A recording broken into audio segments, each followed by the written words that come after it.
There are powers on Earth too hidden to be seen, and conspiracies too vast to comprehend. For years, the world has seen fact distorted, reality manipulated, and the truth concealed. Join the Pierre Sivak Podcast to uncover the real meanings behind ancient aliens and their symbolism.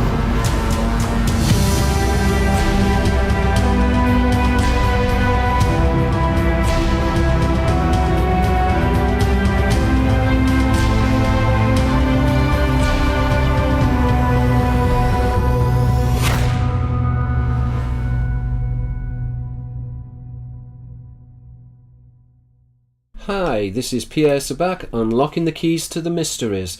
Now today I thought I would talk about the Nephilim. There's been a lot written about the Nephilim in the alternative media, but a lot which has been written about the Nephilim is very problematic. And this is because a lot of the research has been based upon second-hand research, and a lot of it is just simply not true or is incorrect. So I thought I would try and set the record straight, and I thought that we'd go into some of the etymologies and look at some of the deconstructions involving the Nephilim. So what we can say about the Nephilim, traditionally they are a human angelic species, and they are derived from heaven and earth. So they're a symbiosis between the human and the angelic lineage. In other words, the Nephilim are a hybridized race, and in the ancient world their hybridized races were represented as a grafted, a woven or a stitched bloodline. So the Nephilim therefore in a modern parlance are equated with an alien offspring. They originate from the sky, and the Nephilim are sourced etymologically from the Aramaic word Nephilia, Orion. So in other words, they are a race which has seeded from Orion. Now, according to the Biblical and the Apocrypha, the Nephilim are an illegitimate progeny. They're fathered originally from the ha-elohim, the sons of the gods, combined with the daughters of Adam. So I'm just going to read now a little excerpt from the Bible. So I'm taking this from Genesis chapter 6, verses 1, 2 and 4. It's a very famous passage, and I'm sure a lot of people are aware of this passage. So Genesis states about the Nephilim, "And it came to pass, when men began to multiply on the face of the earth, the daughters were born unto them, that the sons of God saw that the daughters of men," the word men in the Bible, in the original Hebrew, is Adam.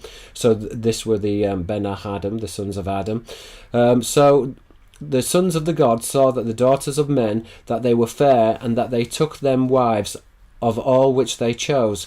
There were giants, so the word here is Nephilim, in the earth in those days, and also after that, when the sons of God, the ha-elohim, the angels, came in unto the daughters of men, again, were specified as Adam, and they bare children to them. The same became mighty men, the Gibberim.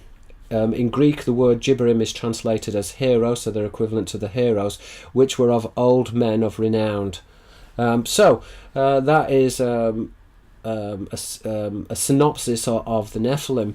Now, etymologically, there are some interesting wordplays and word associations attributed to the Nephilim. So, therefore, in Judaic symbolism, the word Nephil, a giant, is a phonetic pun on Nephil, which is fallen. So, in other words, the giants were considered to have fallen from heaven. And obviously, theologically, there's a connotation of the fallen angels, or a fallen bloodline, or the fall of man. So, the fall of man, theologically, is aligned to the serpent, in particular, the serpent and the progeny of Eve and seed. So, idiomatic, the description fallen is expressive of the Nephilim's patriarchal lineage, the fallen angels. And now, as I said before, they're attributed archaically to the ha-elohim, the sons of the gods.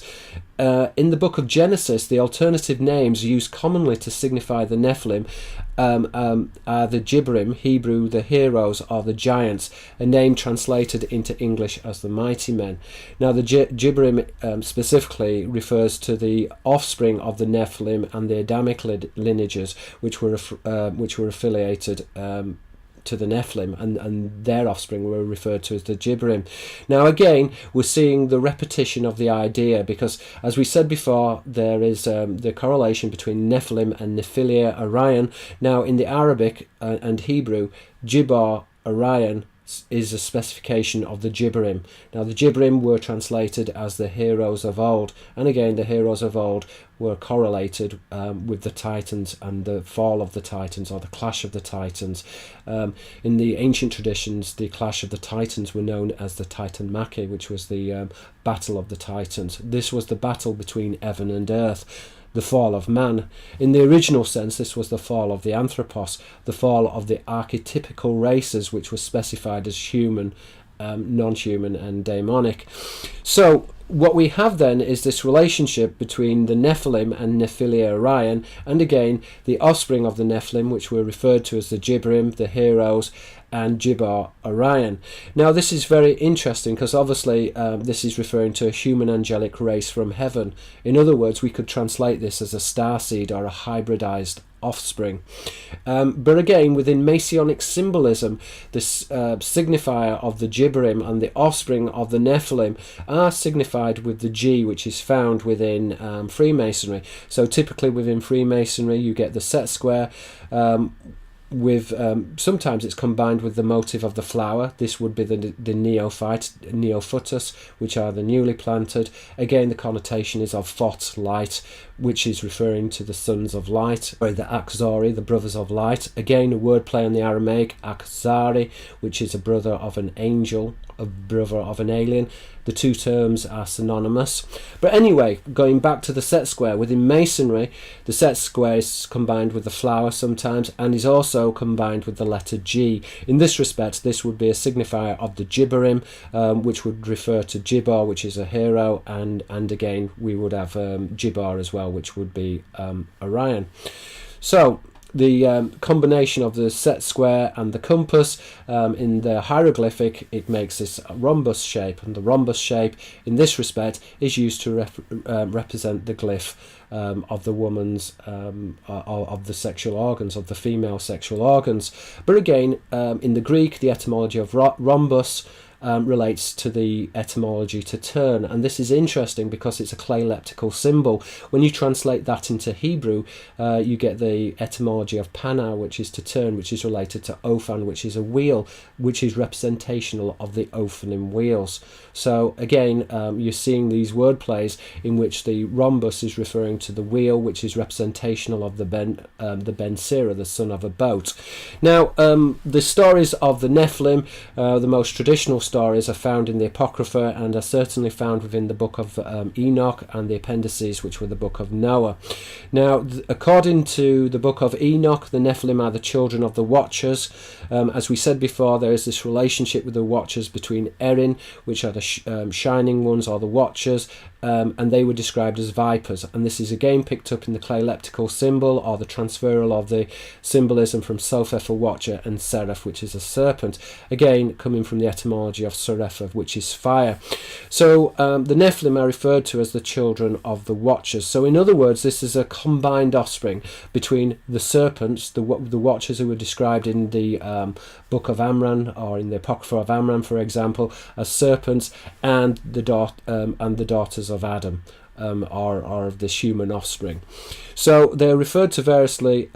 What's also interesting is that the Nephilim are referred to as the spirits, and again this would make sense because they are correlated with the Ben Elohim, the sons of the gods. But remember, the gods are represented both as an Elohe, a high creature or a living god, but also they are known as the ru'akh Elohim, the high spirits. In this context, this would be referring to a jinn. So the Elohim themselves are often represented as jinn, and indeed they are often represented as angels as well, and this is found within angels' names, for examples, like Michael. The word El is a designation of the Elohim, or El, which is a type of god or a deity. So they are the descendants of the spirits, and this is suggestive, as I've said, of the ru'akh Elohim, the high spirits, generically the Ben Elohim, the sons of the gods.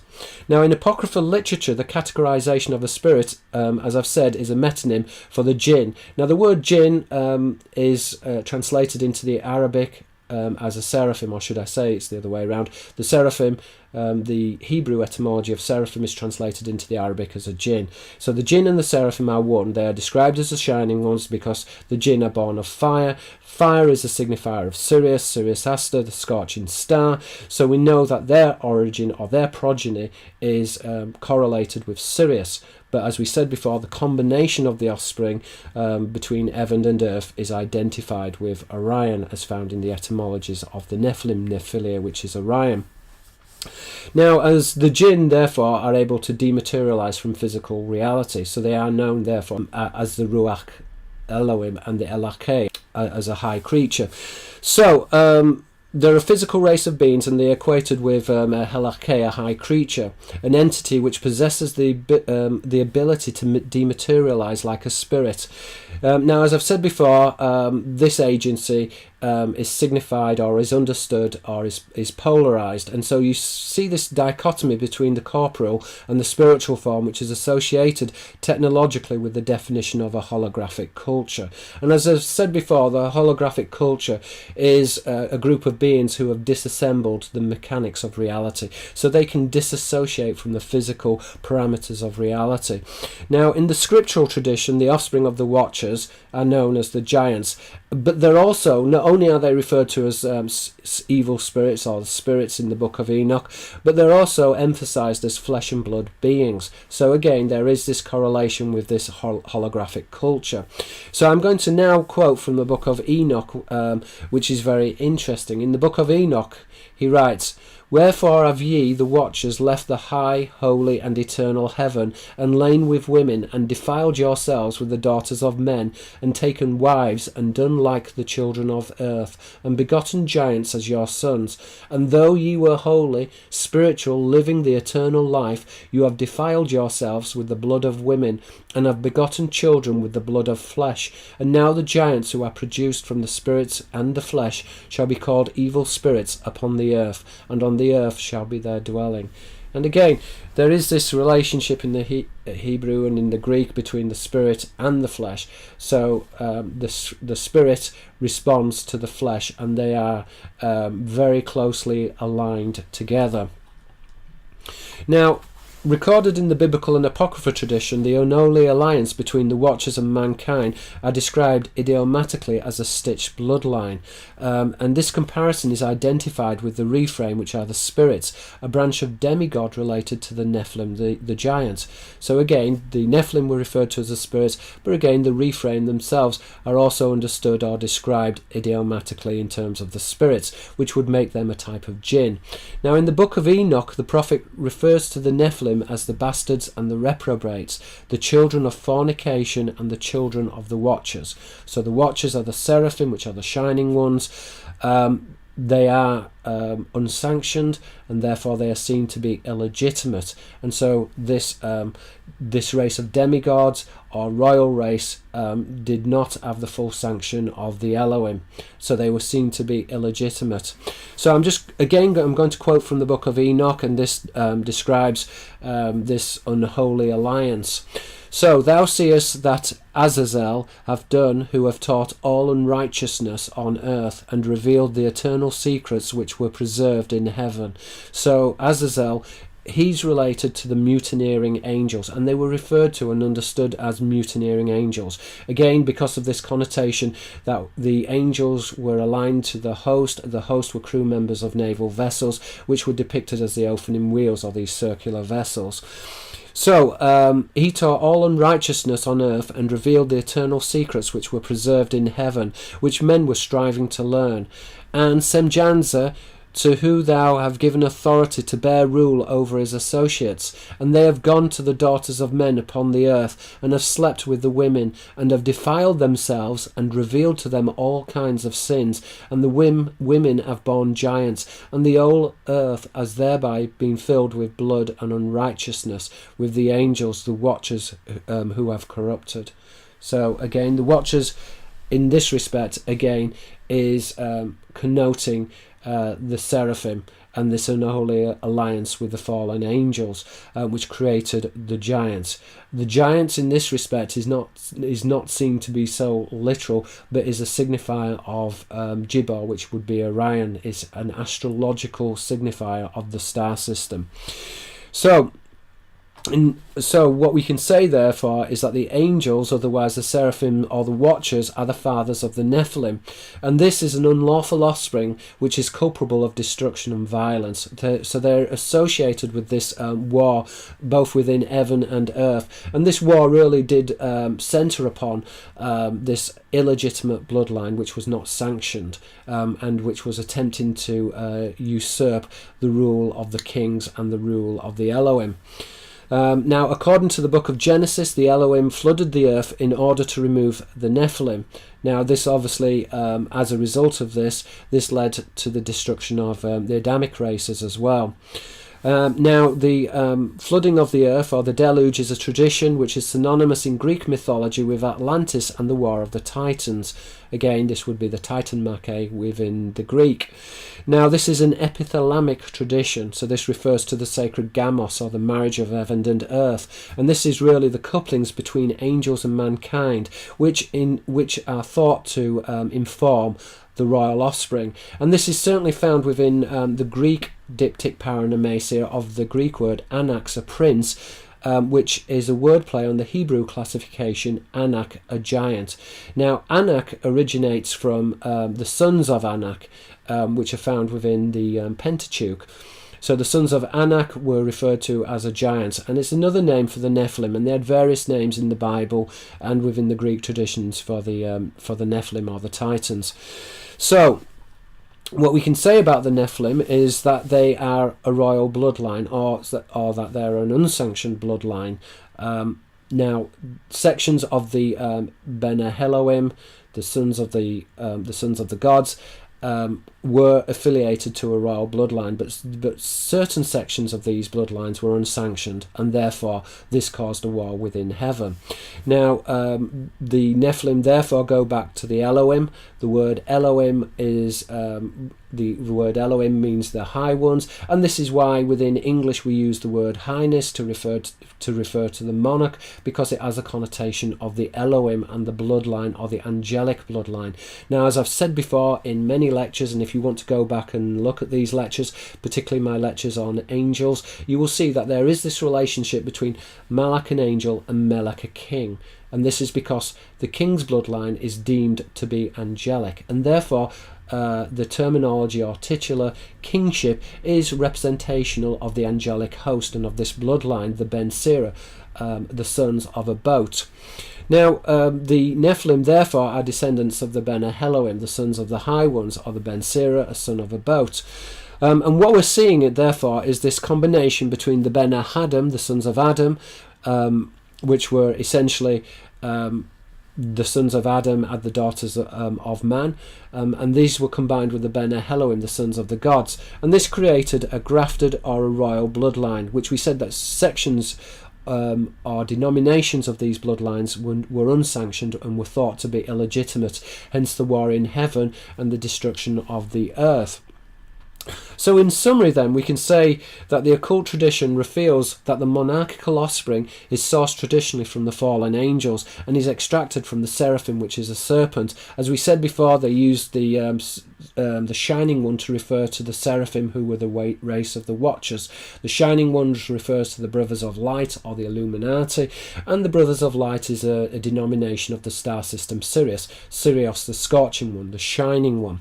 Now these ideas appear profusely throughout ancient accounts, and the mixed races appear under a number of different guises. And I'm just going to list you some of the Semitic names for the giants and the mixed races, and then we'll look at some of the Greek names as well. So in the Semitic, some of the more common names which are found throughout biblical exegesis is the Nephilim, the Gibborim, the Rephaim, the Anakim, the Emim, the Horim, the Zanzumin, and the Avim. Again, there's this relationship with the Avim, with the Arabic word Afa, which is a viper. So the connotation here is one who is born of a viper.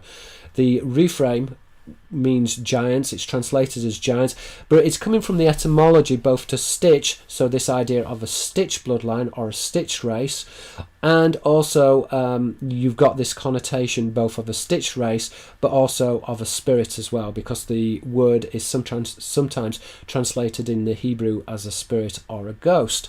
Now in the Greek, the names for the giants and their mixed races are referred to variously as a titan.